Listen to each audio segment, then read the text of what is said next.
Welcome to Talking Giants presented by SeatGeek. I'm your host, Bobby Skinner, here with my co-host, Justin Pennick, and we've got our undrafted free agent review of the defensive side of the ball. We got 9 guys, 4 defensive tackles, an edge who got a sack on Akem Ekwonu, a couple safeties who may be the most fun players in this group, and a couple corners. Justin, Bradberry got cut, Kayvon got 5. We got some other news. If this would be really exciting if this was the middle of June. It's like got 3 nice little pieces of news that hit on the show, but because we're so wrapped up in the draft still, it feels like, James Bradberry got cut. I forgot about that. Hey, Bobby Skinner, I feel like we're putting the draft to bed with this episode, right? I know we have a mailbag coming up, so we're going to revisit it, but kind of officially, we're putting it to bed a little bit, right? With this episode? Yeah, just like full analysis. We'll have the mailbag out on Friday. We'll have Dan Schneider on sometime next week, possibly, to talk about it with him. But the official grinding, going through prospects part of it's over.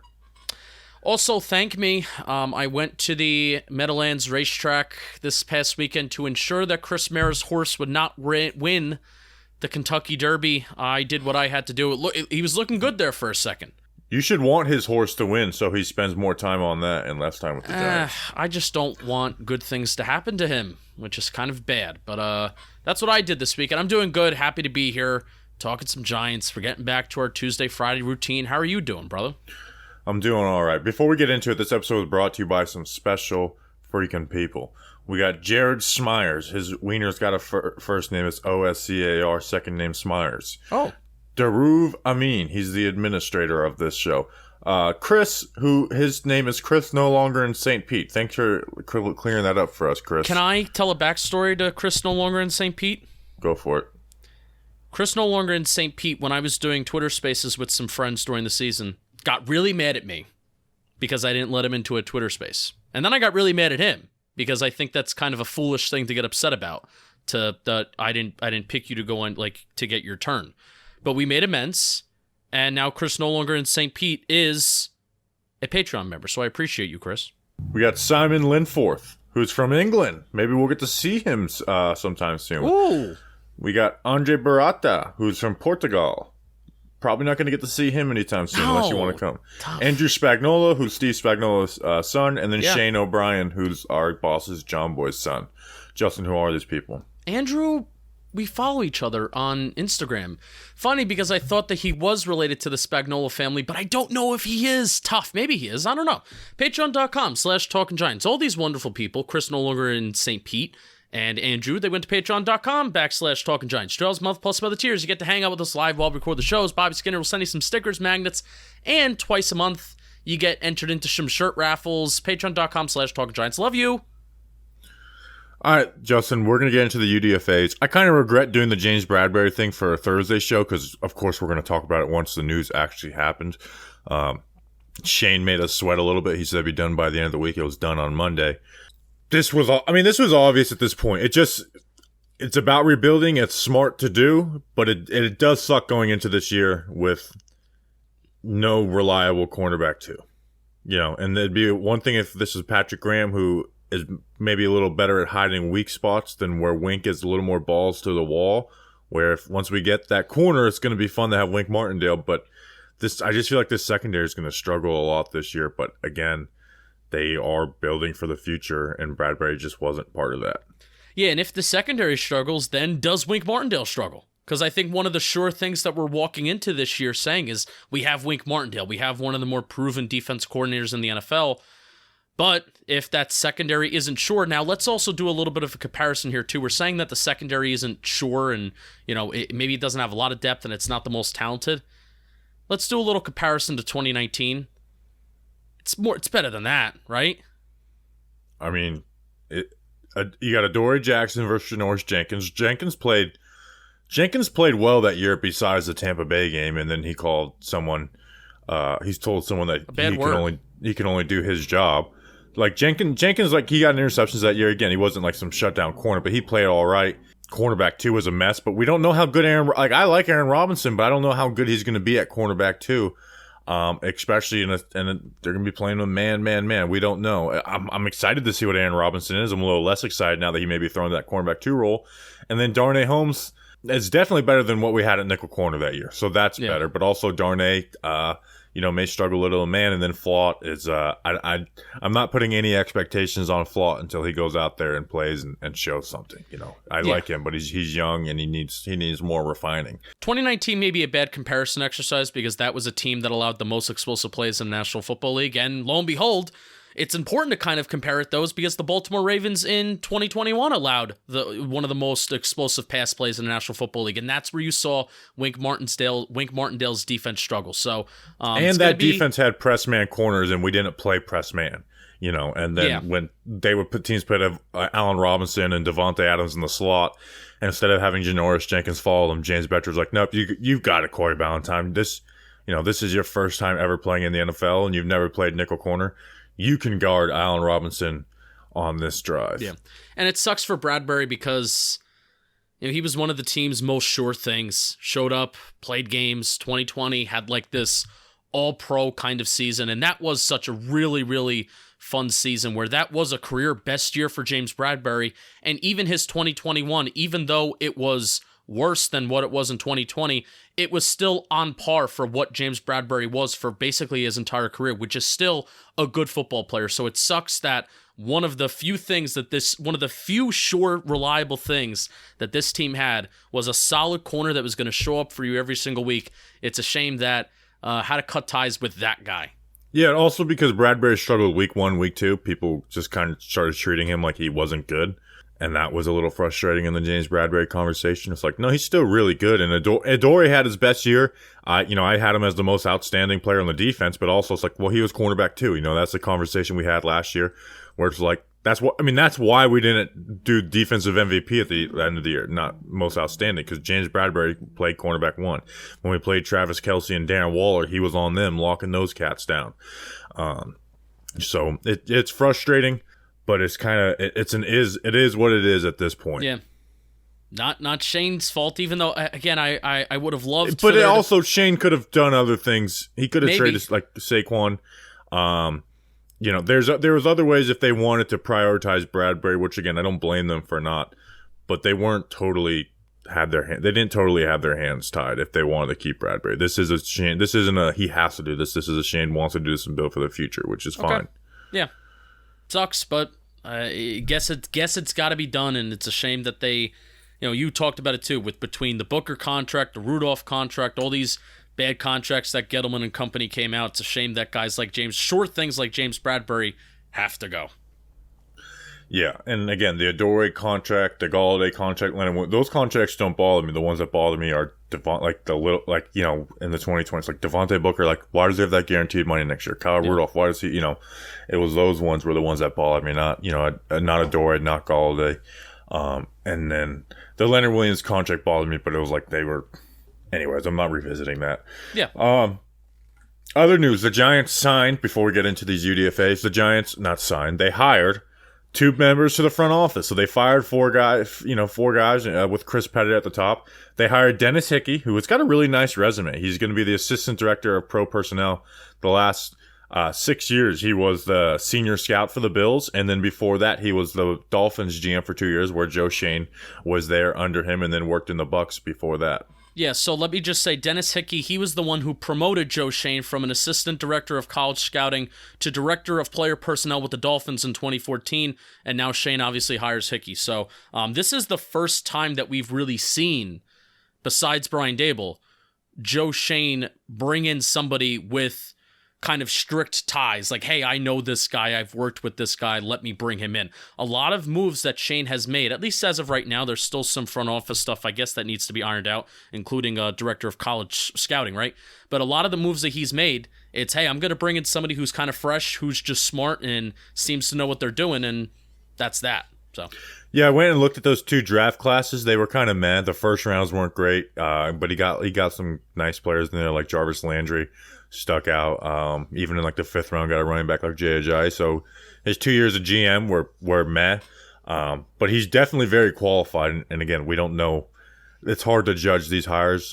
Besides those 2 years, they have the GM for the Dolphins. They signed Sue one of those years as well. That was a big splash signing that didn't really work out for Miami. But again, he's been with the Bills the past 6 years, and the Bills have been pretty damn good at picking up players the last 6 years. Yep.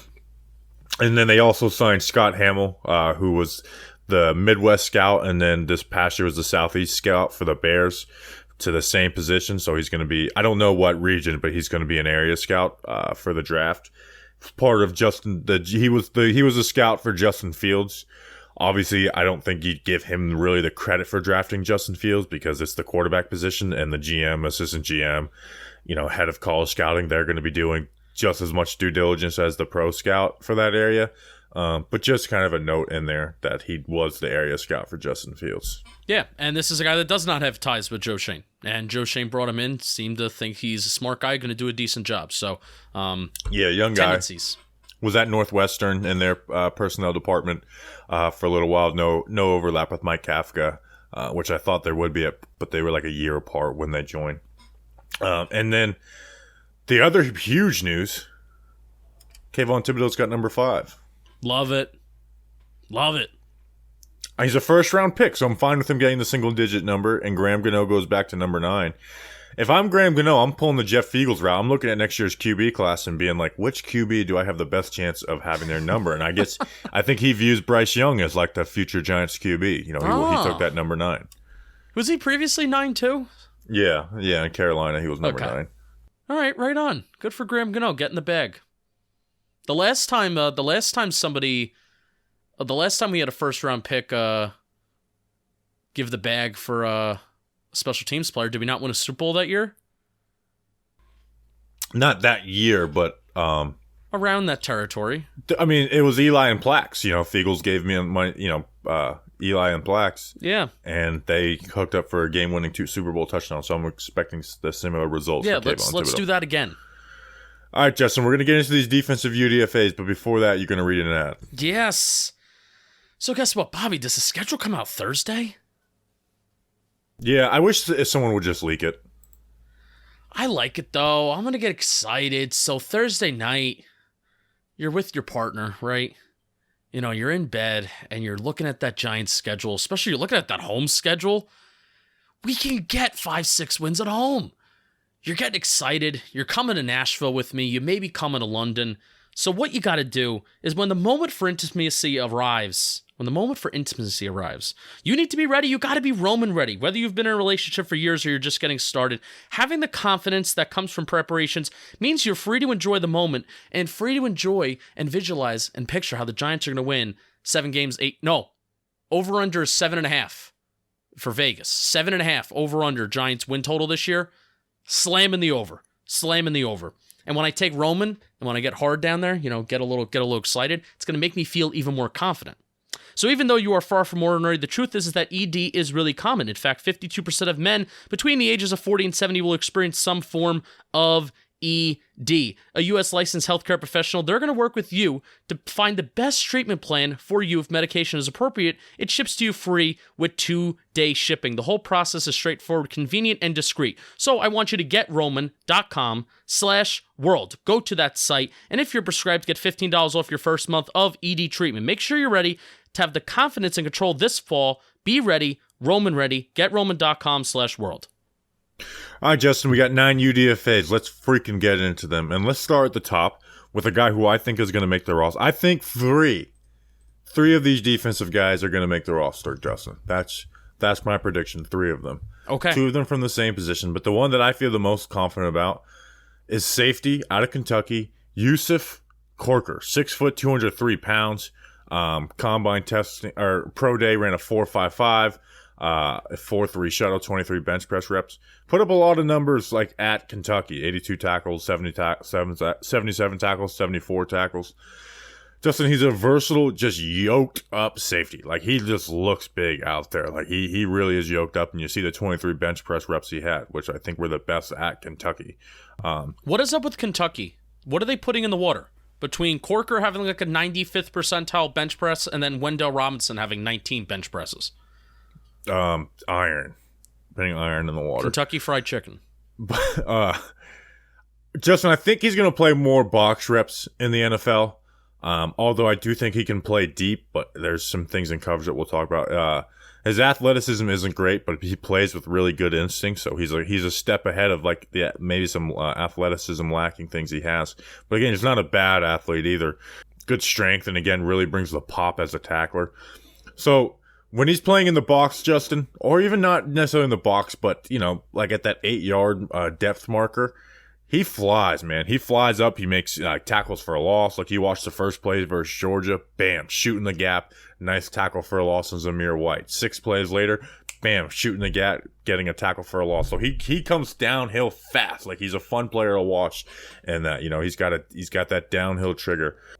And then when he's playing deep, I actually think he plays the deep safety zones well. Like, he reads the QB's eyes, instinctive. He led to a couple interceptions doing that. Some passes broken up. Again, watch Georgia. Like, there was one where he's just flat-footed, and he sees the curl coming, breaks forward on it, and gets it. He had 8 passes deflected as a safety in 2021, which is pretty solid. 8. Yeah. Now, I don't think his lateral ability is great, getting sideways. But just that downhill trigger part of it is really good, and that's where you see it the best. Now, you can't put him in man coverage. That's one thing. Like, you put him in zone, he can do all right. You put him in man coverage, he's going to get abused. So that's probably the main reason he wasn't drafted, because when he was in man coverage, it looked pretty damn bad. So who's a better dime backer, Corker or Belton? Definitely Belton. Belton can play man coverage. Belton can definitely play more man coverage. If you're just talking about playing in the box, Corker. Like, just play in the box versus the run, Corker. And again, you could give Corker those flat zones responsibilities. But he also, some other flaws he has is, like, one, the burst out of the back pedal is a little lacking. And he misses a lot of tackles for a guy that's a big hitter like him. Like, he had 11 this past year. Way too many missed tackles. And there's times where he's coming down the alley and he plays it too aggressive and a back makes a cut off of it, and there's a 60-yard run. So, when watching a player, like, you have to, like, with a guy like Corker, you have to remember the flow of the game, because when you're watching it on tape as watching a draft player, like, ooh, that was a bad play, but you don't think about the ramifications that bad play had on the outcome of the game, but you get excited about the fun stuff. So there's definitely flaws to Corker's game, but I think he should be on the roster. And again, the only 3 safeties that above him right now are McKinney and Love, the starters, and then Dane Belton, who was drafted. So you got to give him a specific role as he gets better, and you got to work on his tackling. So he definitely has flaws. You can't put him in man coverage, but he's a fun player who comes up, makes big hits, and gives you really positive plays. I really thought Corker was going to be drafted. Me too. I'm surprised he wasn't. He was one of those guys that I was thinking about in the 5th, 6th round of, like, our Giants mocks, being like, hey, I didn't draft a safety here. Let's grab Yusuf Corker as, like, this box safety, that we can just take. And he was a Senior Bowl guy as well, so I kind of did a lot of my work on him, back in January. And I don't think he's a very difficult evaluation. I just think, hey, he's a box safety. He's primarily going to be playing in the box.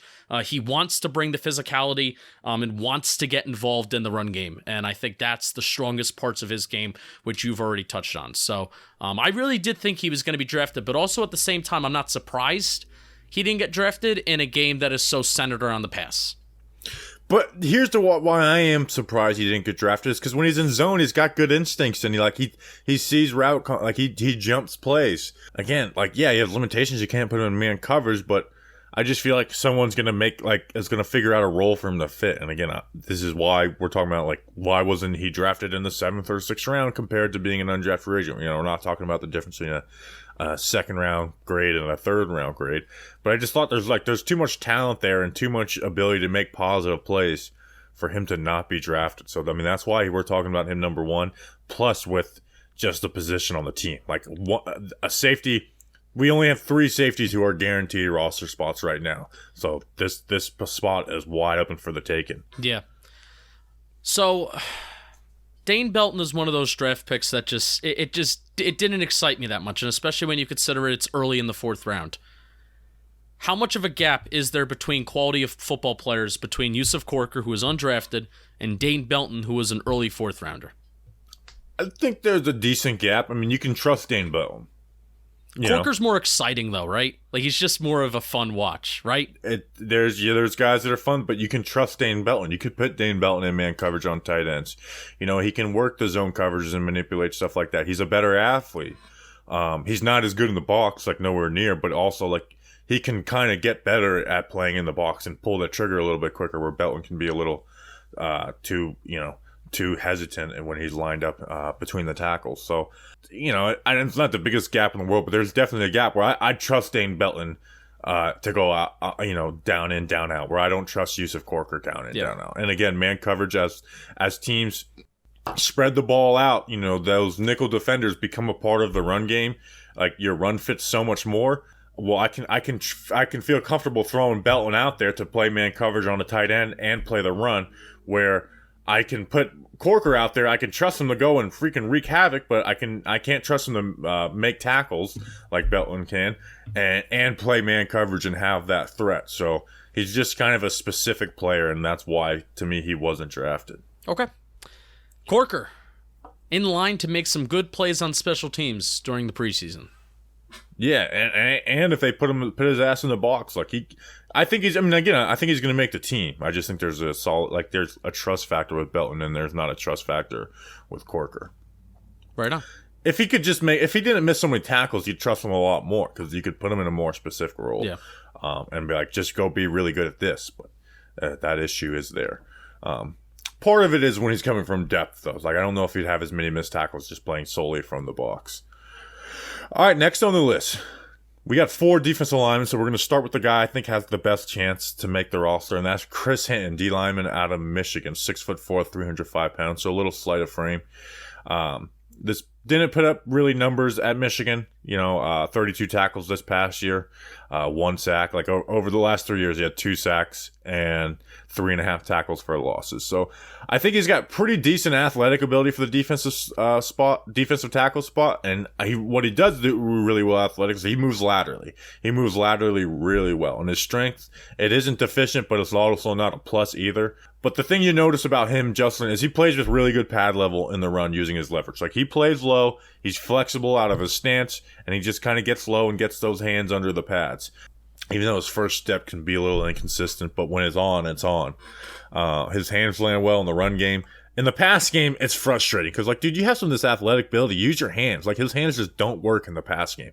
Once he loses the rep in the pass game, he gets just stuck. But at the same time, he can work laterally really well, and he can embarrass an interior offensive lineman in the pass game. He embarrassed Cam Jurgens a couple times. He was a second-round pick by the Eagles. Way overdrafted Philly. So, again, he has those quick initial wins. He can work a swim, shooting, jumping laterally. But once that, rep has been, taken care of by the offensive lineman, it's over. He's just not a reactive player to me. There's no counters. If he loses the initial move, his pad level rises as a pass rusher, not as a run block. So he's just very reactive, But in the run game, he's not going to stonewall doubles, but he's also not going to be walked back. His biggest killer is down blocks. When they're hitting him from angles, he can get pushed down the line, and that's an issue. And I think that's part of his frame and weight.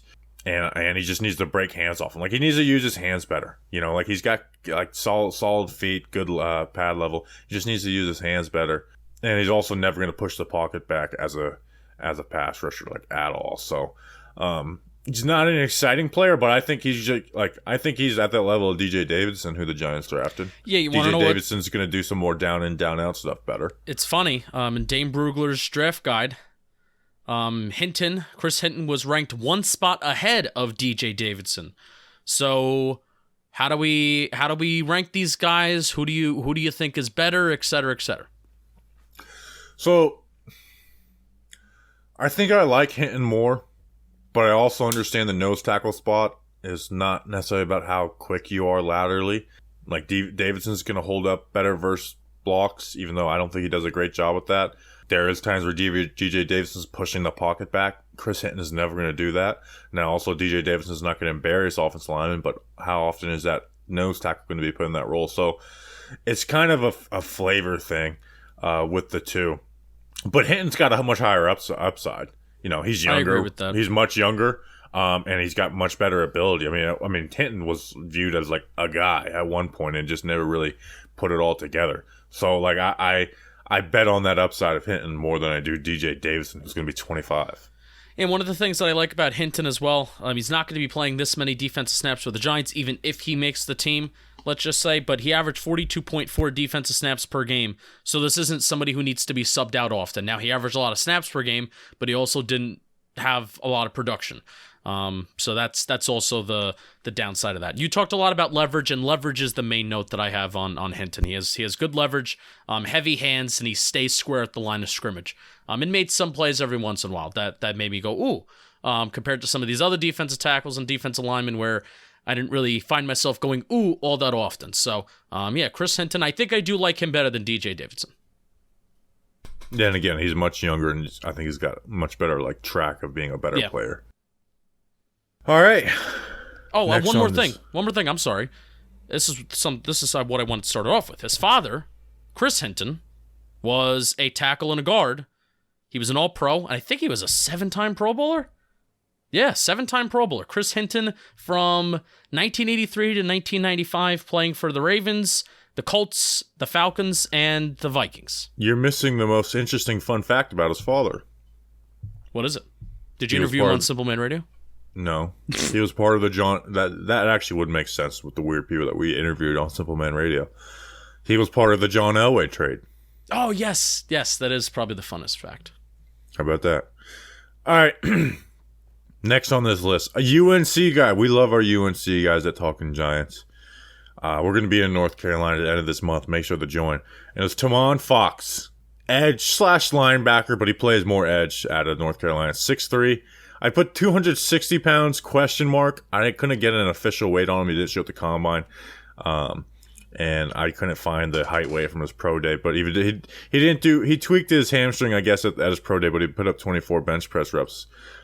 He didn't tweak it he performed in drills, but he didn't want to do the running drills. He's played 6 years at UNC. So a lot of these guys we talk about have played 5-6 years in college and that that extra year because of COVID. Yeah, it's crazy, Bobby. I'm 24. I'm 24, and a lot of these guys that we're looking at, they started college in 2016, and I started college in 2016. They started the same year that I did, and like I said, I'm 24 years old. Yeah, and so with that COVID year, a lot of these guys took advantage of that. So you're going to hear that with a lot of them. And that's why this year's UDFA pool is so interesting because, there's a lot of guys who maybe weren't viewed as drafted, but if they had left the year before, maybe are they 6th, 7th round picks, but then, that extra year, they want to stay in the pool, the draft pool gets bigger. Put up some really good stats for UNC. This past year, 9 sacks, 10.5 tackles for a loss. Year before, in 11 games, 7 sacks, 10.5 tackles for a loss. Year before that, 7 sacks, 10 tackles for a loss. Even in 2018, where he only had 2.5 sacks, he had 8.5 tackles for a loss. And he played in 17 and 16 as well. So again, he's a very productive, I think, two-way player with 6 years of experience. Athleticism-wise, I think it's average. It's not horrible. It's not good. It's just average, and his bend is also average, too. Very strong though, and it shows up in his base and in his upper body. He's really strong, and that shows up in the run game, I think, the most. And his hands show up everywhere. Lateral ability is nice. Plays with good pad level and pop to start the snap. He's either setting that edge, he's squeezing down the gap on the backside, or if he's rushing the passer, he plays with good pop, and his hands land and can push. When he's rushing the passer, again, he's not going to beat you with speed or bend the corner, but he's going to put those hands and he's going to try and push that outside shoulder. And again, that's the way he got a sack on Ikem Ekwonu, was getting underneath him and pushing that outside shoulder and then getting a sack. And obviously it led to a lot of sacks. I think the only people that had more sacks than him at UNC, one was Julius Peppers. And I don't know if they kept track of him for Lawrence Taylor. No. But some good names there. Now, that being said, he struggles to disengage his hands in the pass game, but in the run game, he disengages well. He sets the edge, bam, bam, bam.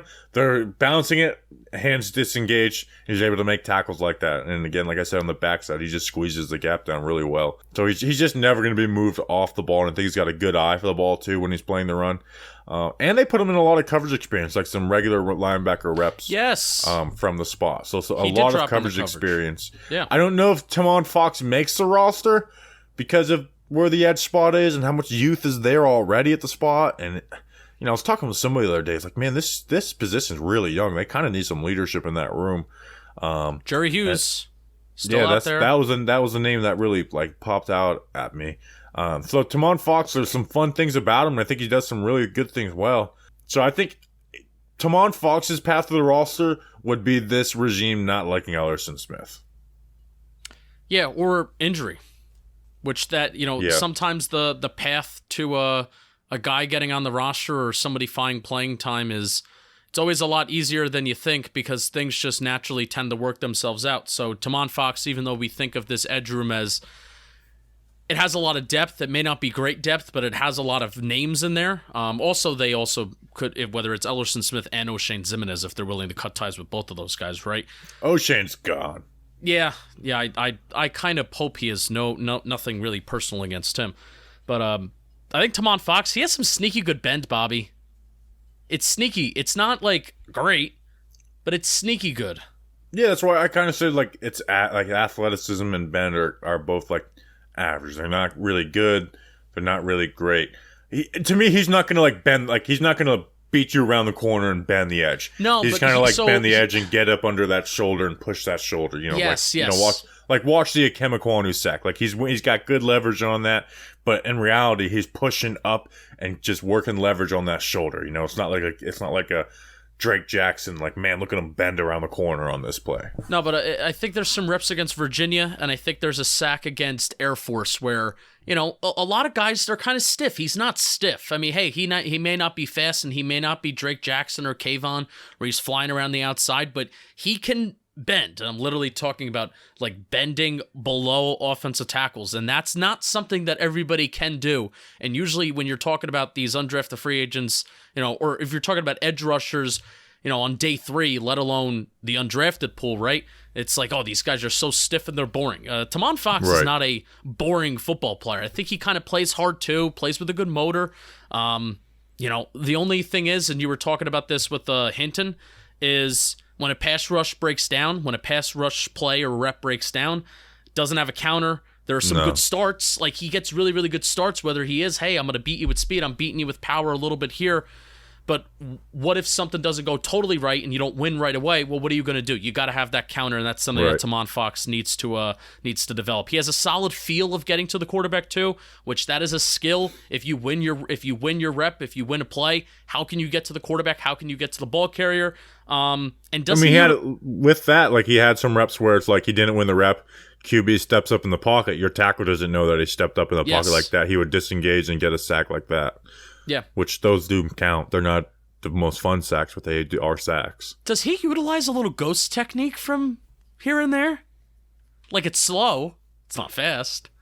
Like, he kind of just does a little bent. Like, it's not even like a full-on, like, lower the shoulder, but it's kind of just like, I'm not touching you, and I'm just going to kind of go under you. I thought I saw it. I should have clipped it. Yeah, clip it, and I want to see it, because it didn't pop out on me. But maybe I didn't watch the same game as you. So yeah, and he's got the power, like versus Kwanu was like, okay, he's got a little bit of speed and that power to get under the corner. Versus Zach Tom, Wake Forest, he was able to bull rush him back, even though Zach Tom was able to adjust well and then win the rep. But it's like, okay, brought the power to Zach Tom. So he's like my guy who's probably gonna be on the practice squad, but he's like my favorite guy on the practice squad. And Tamon Fox. Yeah. Hope he lasts and hope he makes it there. All right. Next on this list is SeatGeek. Oh. Today's episode is sponsored by SeatGeek. Live events are back, which means you can get $20 off tickets at SeatGeek with promo code Giants. All of these UDFAs are Giants. If you don't know what SeatGeek is, they're a ticketing app that makes buying tickets super simple. We've got the apps on our phones. I got the app on my phone. Do you have? Oh, maybe I can go to a freaking Yankee game now that. Actually, no, I already looked up the schedule. The Yankees don't play. Tough. I already looked that up. But if they did, I would use freaking SeatGeek.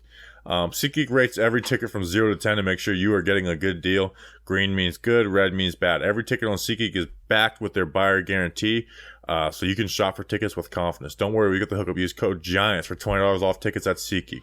That's $20 off your first purchase with promo code GIANTS. Make sure you click the link in the description to download the app. Thank you, SeatGeek, for sponsoring today's podcast. Thank you, SeatGeek. All right. Next on the list, a guy who I think has a chance to make the roster too. This would be my third guy to I think is going to make the roster. And that is another safety. So part of it is a position out of San Diego State, Trenton Thompson. 6'1", 196 pounds. Had 3.5 tackles for loss, 3 picks this past year. He's another older guy. He's part of the COVID rule. But I think he's an older, instinctual, versatile safety with experience at nickel, deep, and in the box. Here's the main thing and the reason why Thompson wasn't drafted for players who's as fun as him to watch is his athleticism is below average. His times would have been the worst for safeties at the combine. And that's pro day numbers, which can maybe be bumped up a tick. They would have been the worst for the position by far. I mean, he ran a 7.23 cone drill, a 4.6 140, like some bad stuff. Now, I don't think it's like he doesn't play super slow. Like I think he's got some change of direction issues, but like it does show up on film. It may not show up as glaring as those combine or those pro day numbers make it out, but it does show up on film. Also, his strength isn't very good. Like he really struggles to take on blocks for a guy who plays his type of playing style.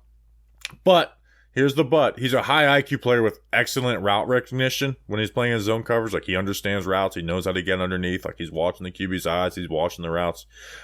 He's just a high IQ player with being able to recognize route concepts. He's also a madman. Yes. I'm going to get to that. Like he likes to stay in his back pedal and he's very quick to pounce out of it, and he's got good footwork with no wasted movement. When he's in nickel, when he plays nickel, which he did play a lot, like it was like at that nickel corner spot essentially, if the tight end were split out, he covered the tight end. He worked well in press out of it and worked in that trail technique. Now, it may give him issues in the NFL covering wide receivers, but I think he could cover, some tight ends in the NFL playing that press man. But again, like you said, he blitzes, he plays the box with urgency, and he likes to come up and make a hit. Like, he likes to freaking, just be a missile at times. And I think he forced a lot of fumbles. I think you pointed that out on Twitter, that he forced a lot of fumbles. So he forced 2... I don't have a definitive number. He had multiple forced fumbles forced on defense, but then also there's the special teams element to this too. So I want you to finish your scouting report, then I'm going to go on my little thing. Well, I was just going to say, in man coverage, the route cell would give him some issues when he was lined up. Like, there was a slot wide receiver who got drafted from Utah, who he went up against, and he had some really good reps for him, but, sometimes the double moves would get him. So I just worried that he'll get beat with speed in the NFL. But he's a high IQ player. He plays, like, all out all the time. And again, like, I kind of see a role for him to be on the team this year. I'm not saying this guy 4 years from now is going to be a safety on this team, but on this team, this roster, I think he has a really good shot to make the roster. Multiple block punts for San Diego State. Multiple forced fumbles on special teams as well. So I think Trenton Thompson is that guy where I think the path to the team isn't necessarily that, hey, the Giants just need that safety depth. And I think you have to say this with UDFAs. I sometimes feel a little bit corny when you're talking about special teams, and this guy's going to be a good special teamer. I'm fairly confident Trenton Thompson's going to be a solid special teamer. And I think that's partially why I think that is part of the evaluation, part of why you do bring a guy in, especially in the undrafted pool. It's not like we're taking this guy in the 5th round to be a good special teamer. This is an undrafted free agent in a position of need that the Giants need to have bodies in, and then also you can play special teams. So yeah, just because we don't have Joe Judge doesn't mean this coaching staff doesn't care about special teams. Which they should. You should care about special teams. Yes. It's, again, just not spending a 5th round draft pick on special teams. This is the way to do it. And Trenton Thompson has that pedigree at college of performing well on special teams. So that's something that sticks out. It's not even like a projection. So that's what's fun to me. He's looking to make a highlight-worthy play. He's looking to make a highlight-worthy stick hit on somebody pretty much at all times. He's looking for that opportunity. San Diego State, by the way, watched a couple games between Cam Thomas and, Trenton Thompson. San Diego State, that defense, they're a band of psychopaths. All of them hit hard. I thought it was just Trenton Thompson at first, but I'm like, no, all these guys are they're just like a band of psychopaths just looking to take your head off. They run a very, very fun 3-3-5 defense, and they've produced some NFL players in the past, the last few years, like Leon McFadden, DeMonte Casey, which is a guy that we heard of, and Darren Hall. DeMonte Casey for the Cowboys, but for the Falcons before that. He's a heat-seeking missile, looking for ball carriers from the safety spot, whether it's coming down from the safety spot into the box, whether it's receivers that are catching the ball over the middle of the field on the sideline. He is a heat-seeking missile that's looking to make a play. Is he an athletic one? Probably not, like Bobby said, but I think he's super, super fun. He does have the ball production, though, making plays on the football. 13 passes deflected in 2021 and 3 interceptions. He has tackle for loss production the last 3 years as well. It's all there. So Trenton Thompson is the guy that I enjoyed watching the most. He is the guy that I am most excited to watch, and this is on offensive and defensive UDFA. Trenton Thompson is the undrafted free agent that I'm most excited to see him both in training camp and definitely in the preseason when you can just let this guy fucking hit someone. So he's making the roster. Oh, I want him to. I want him to make the roster. I think he definitely should. Like, I'm more... this is just how my brain works because I'm a fan. I get more excited watching Trenton Thompson than Dane Belton, even though Dane Belton is a better football player. Like, by far. Yeah, I think we're going to keep, 5 safeties. And then again, that's usually where you want to you pull your special teams players from, is from like the safety room. Like if there's one like, hey, special teams player, what position are you pulling from? For me, it's always going to be safety. Yeah. Safety, corner. Guy like Michael Thomas. But speaking of corner, next on this list, another LSU guy. We got Cordell Flott. Well, now we got Darren Evans, cornerback out of LSU. Nice body. Oh, okay. As soon as I said that, I'm like, what are you doing, Bobby? All right. 6'2", 179 pounds. So I guess he needs to fill out a little more. 33, but he's got long arms, 33 and 3/4 inch arms. Wait, how long? 33 and 3/4 inch. I have 32 and a half. I love that it's longer than I thought. That's what she said. Stop. 40. He ran a 4.51. So not the greatest 40, but a 37-inch vertical jump, a 4.3 shuttle, but a great 3-cone drill at 6.70. Just a long corner with not much experience. A couple safety reps, not as much as Flop, but a couple safety reps. I do think his athleticism is better than his testing. They tried to play him in man in 2020 when he first came to LSU as a transfer. And Mississippi State, Mike Leach took advantage of it, and they're like, all right, we can't play him in press man, even though he's this big dude. You got to play him in off coverage. But he does spring out of his back pedal. Too many steps in it, but he does spring out of the back pedal. His footwork is very sloppy and needs a lot of work. He's kind of, I think maybe because of the way they were getting beat, like his focus is stopping the big play. Which means when a receiver is working that deep sell, it can screw him up pretty easily.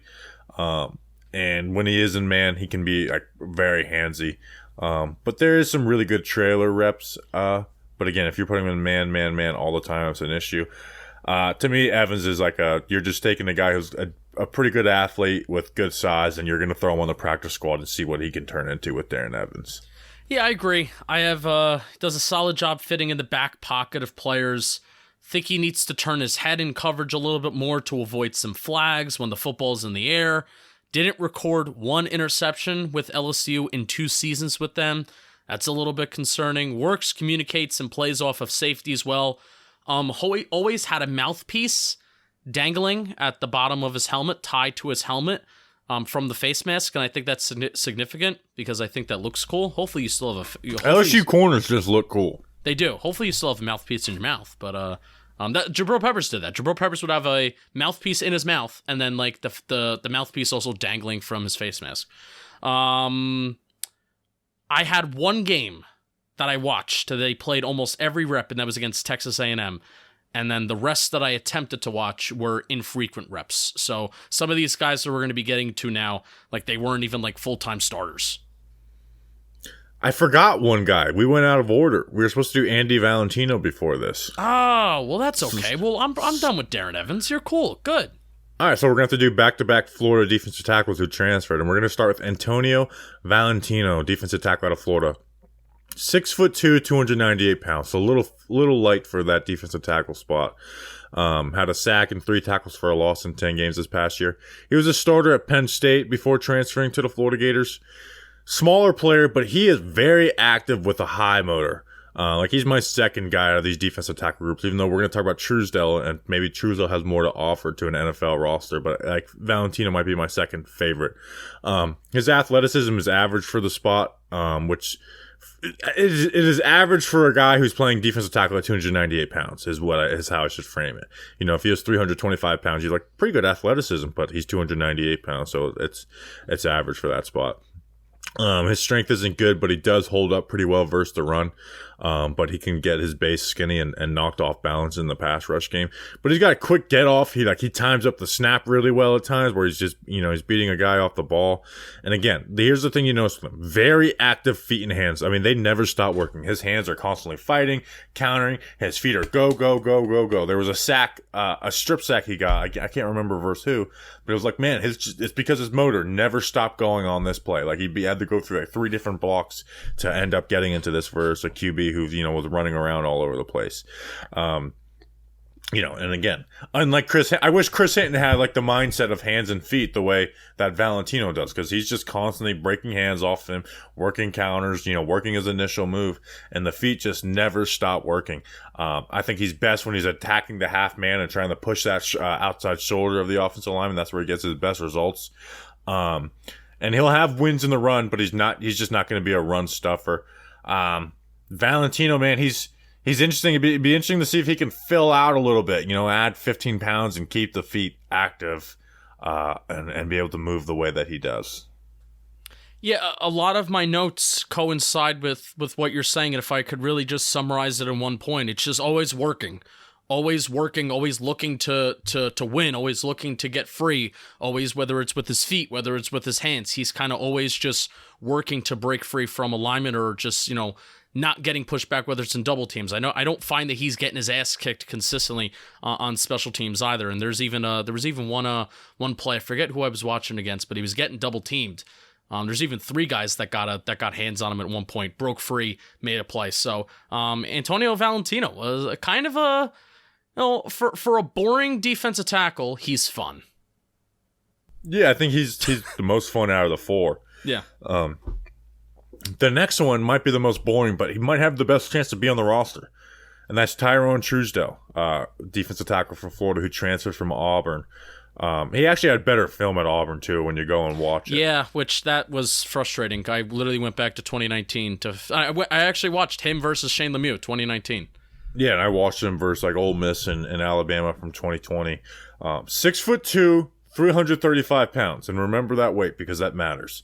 Had 0 sacks, 0 tackles for loss. Again, he wasn't like the lead man in the rotation, that defensive tackle group. Like Valentino played more than him at Florida. In 2019, the year you mentioned, like he had 3 sacks, 5 tackles for loss. Now that was a really good defensive line. Remember Derek Brown, Nick Coe, like that was a good defensive line at Auburn, which probably helped him. But to me, he's a big run-stuffing defensive tackle who should align at nose tackle in the NFL every single time he's on the field. Like, put him at nose tackle, even though Auburn and Florida didn't always put him there at that spot. So he's got bad athleticism, and he doesn't come off the ball quickly, but he's got that strong, solid base. He's the only one of these guys who's not going to be moved by a double team at all. Like those feet stick in. He has that double team. I wish there was more punch and pop in his hands, but he's got that strong base. There was a play versus Ole Miss where they essentially had 3 guys working for him, and he kind of split them and then helped make a tackle. But his feet are slow and lumbering. He just doesn't give up any ground, and he holds versus double teams really well. So it's not fun. It's not exciting as some of the other guys, but Justin Ellis does that. Justin Ellis gets no tackles for a loss, no sacks, no great pass rush reps, but he's got a career because he holds up versus double teams really well. And that might be why Truesdell has the best chance out of these 4 defensive tackles we're talking about to get there. The issue is in zone, he gets easily, that was one more note, a negative. In zone runs, he gets just steered all over the place. That was my main note. And I think Oregon, they ran a lot of that, and that was one of the games that I watched, and I'm just like, he is just getting washed off the line, when they're going on those down blocks. So that was not fun. He's got 0 pass rush ability, like 0. Yeah. Yeah, and really, I agree with you. Like how he's gonna make the team, and I'm trying to disagree with you, but I can't. It's like how you're gonna make the team is if you're just big and you're strong and you don't get moved, even though you don't do a lot well, and there's other guys that do things better than what Truesdell does. That's how you can make a team. Yeah, that's really his only path at this point. Yeah. He had one good play against Shane Lemieux, though, 2019. I clipped it. I put it out on Twitter. It was a 4th and 1. It was a big 4th and 1, too, in the second half.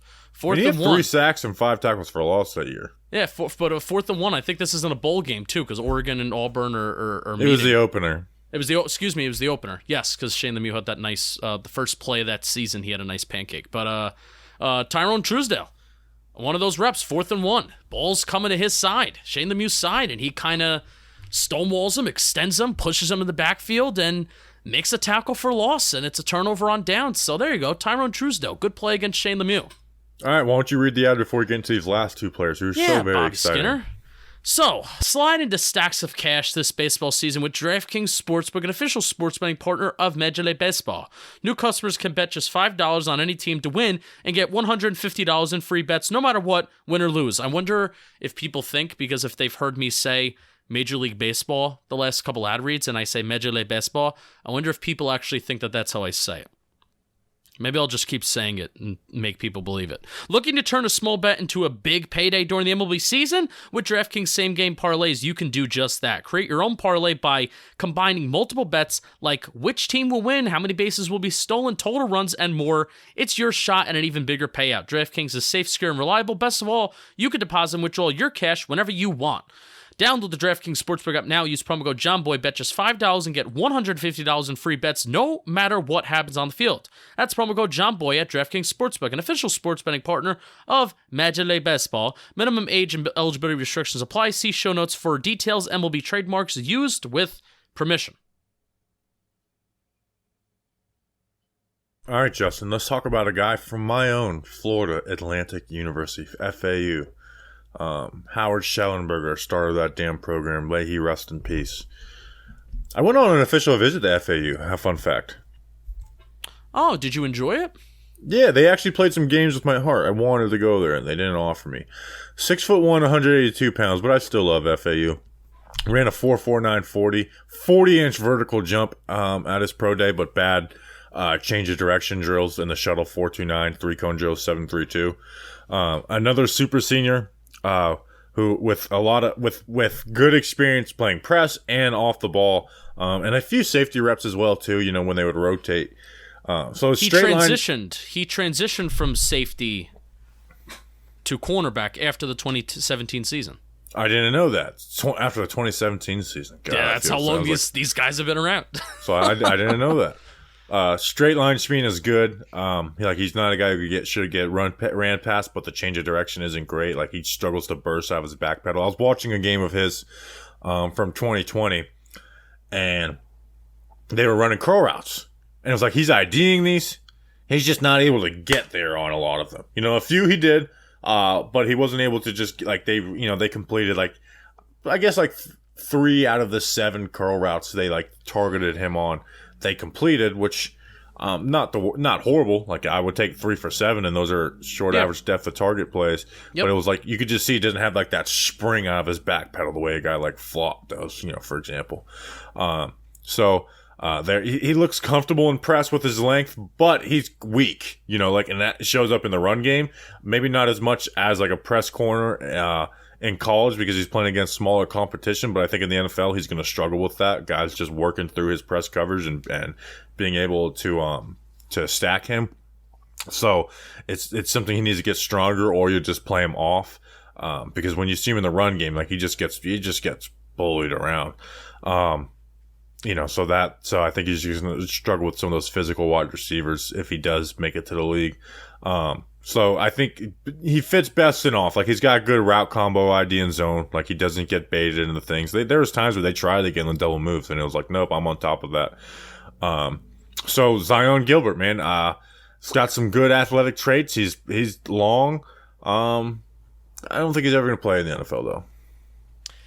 I love guys that have good ball production and that can make plays on the football. 28 pass deflections over the last 3 years. In particular, there was a 10 spot in 2019 with 10 PDs and 12 in 2021. And if you're fast and you got arms that are longer over 30 inches, right? Zyon Gilbert has arms that are longer than 30 inches? Yes.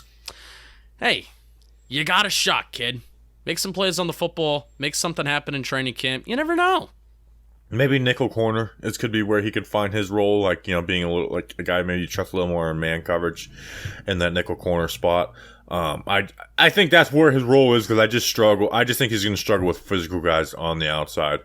So I think you move him into the slot and see what he can do there. Even though we have like 19 slot corners on the team right now. All right, last player of real draft coverage, Justin. That's Jabari Ellis, defensive tackle out of South Carolina. 6'1", 278 pounds. So he's got a small frame for that defensive tackle spot. Just a small frame for defensive line in general. Put up 28 bench press reps, so he's got some really nice strength in his upper body. 27 inches vertical jump. Ran a 4.7 shuttle. I thought that was a 40. He ran a 4.7 shuttle, a 7.69 three-cone drill. Didn't put up much stats. 5 tackles for a loss this past year, 41 tackles. I guess he put up like over 5 tackles a game. Or not, but he put up some tackles. Justin, to me, he's an undersized block shedder. He's a block shedder, not a block eater. And they line him up from nose to 3 technique. If he's going to play in the NFL, it's going to be 3 to 5 technique. And his athleticism for his size is an issue. Like, he's not able to finish plays. And if you're going to be playing that position at 278 pounds, you got to be able to finish plays. And he's not able to do that. And his lower body strength is lacking. But he does have that strong upper body, which I said leads to him being a block shedder. Like, his hands land well. He works with good leverage throughout the rep. He can rise at times and not have a lot of foot drive when reading he can rise at times with no foot drive when reading the ball carrier. His hands are quick, though. Like, he's got quick hands. I put together a compilation of, like, him working his hands and having quick initial wins on the reps, so he sheds block and he works those quick initial moves. But he just doesn't have the speed or the leg drive to finish after those lateral wins. Like, if he works outside in, it's like, awesome, great initial move. He doesn't have the speed to embarrass the guy and get to the quarterback. He doesn't have the strength to power through that inside shoulder. So he's kind of just a tweener at the defensive tackle spot. And if he doesn't have that initial one, he doesn't push the pocket back. In the run game, he'll shed and he'll lead to like run stops that are 1 or 2 yard loss gains because like he's kind of got his hands, he's reading, the running back's coming through that lane, he'll shed and tackle that running back. But he does get walked back on single blocks and double teams regularly. So you just got to be better strength wise. He's just too small, Justin. That's why we're talking about him last. We did it. It's kind of reminded me of like Raymond Johnson, but not as fun as Raymond Johnson. No, Raymond Johnson had like legit moves and athleticism. Jabari Ellis does not have that. Yeah. But I remember when we talked about Raymond Johnson last year, it's like, man, there's some really nice wins. He just needs to finish the play better. So part of me is like, would Raymond Johnson look like this at South Carolina? I don't even want to compare him. Mostly because I met Raymond Johnson of walking out of a bathroom, and I don't want to compare Jabari Ellis to him. Johnson's, I think, is bigger. What's Raymond Johnson's height weight? I just remember having a lot of the same, like, talking points. 6'3", 269. He's only 269 pounds. Yeah, I don't think he was bigger. He's small. Raymond Johnson's small. I don't think he's going to make it through this year, unfortunately. Yeah, probably not. I may grab a meal with him at the Candlewick Diner again. How about that?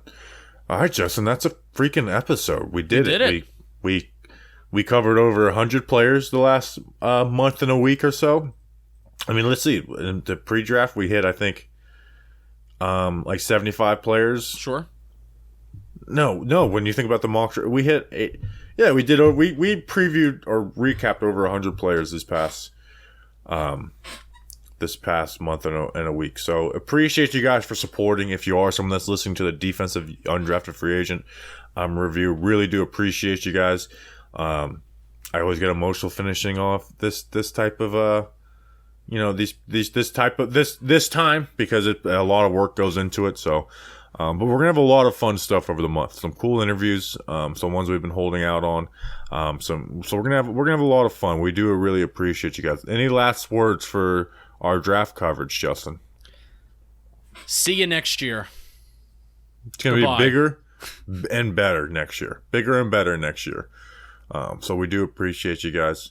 We'll see you on Friday. We got a mailbag. I'll put out the tweet on Wednesday so we have a little more time to vet some of the questions. So Until then, let's go Big Blue.